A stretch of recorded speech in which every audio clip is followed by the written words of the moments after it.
درس أتموقع في الزمان والمكان.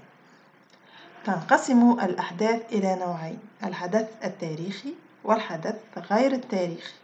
الحدث التاريخي هو الحدث الهام في حياة الفرد أو المجموعة، وهو عادة ما يقع مرة واحدة ولا يتكرر إلا نادرا، ويحتفظ به في الذاكرة، مثل تاريخ الولادة، تاريخ الزواج، تاريخ التخرج، أو تاريخ الاستقلال مثلا.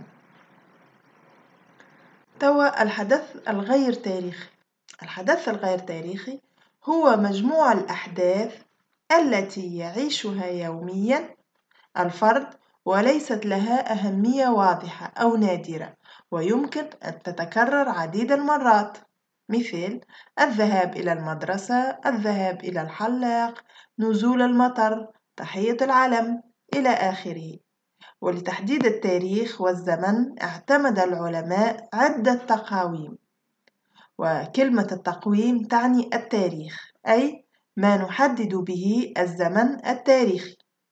من أهمها نجد التقويم الميلادي.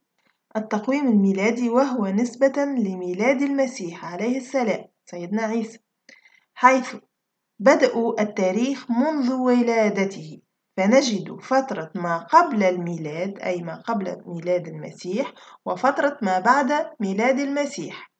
ذاك علاش كيف نلقوا قا ميم يعني قبل الميلاد نقصد بها، وميم يعني ميلاد، والصفر الذي نبدأ منه هو ميلاد المسيح، فترة ما قبل الميلاد وفترة ما بعد الميلاد.